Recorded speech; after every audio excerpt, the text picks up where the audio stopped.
మీ అబ్బాయా ఎంత ముద్దుగా ఉన్నాడో. పేరేమిటి నాన్న? She is asking your name. సిగ్గుపడుతున్నాడు. పేరు బిష్ బామ్మగారు. బిషా అంటే ఏమిటమ్మా? నా పేరు బిందు, మా ఆయన పేరు శంకర్ కదా. మా ఇద్దరి పేర్లోంచి ఫస్ట్ 2 అక్షరాలు తీసి బిష్ అని పెట్టాము. ఓహో, నీ పేరు ఉమా, మీ ఆయన పేరు శంకర్ అయితే ఉష్ పెట్టేవారు కాబోసు.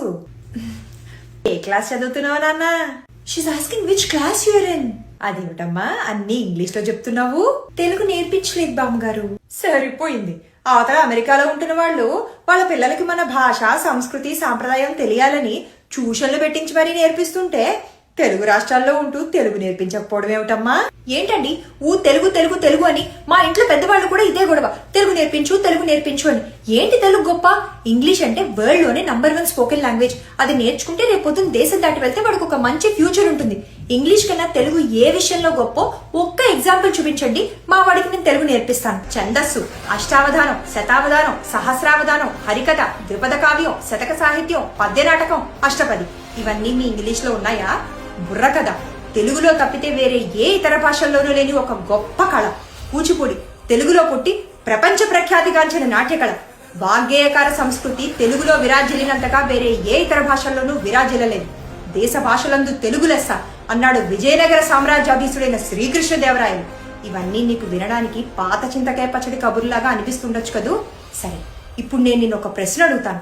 దానికి గాని నువ్వు సరిగ్గా సమాధానం చెప్పగలిగితే నీ కొడుక్కి నువ్వు తెలుగు నేర్పించడం కాదు, నీ ఇంగ్లీషు గొప్పని నేను ఒప్పుకుంటాను.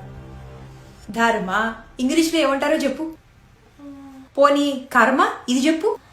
సరే వదిలే.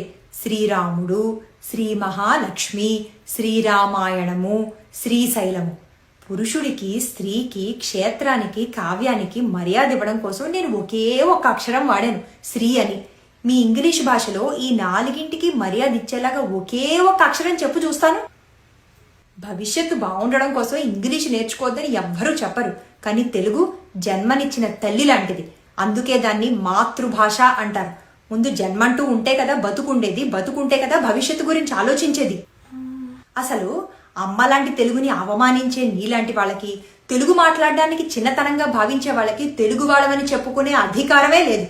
ఇంకొకసారి తెలుగు గురించి చులకనగా మాట్లాడేవో తోలు తీసి ఎండేసేస్తాను.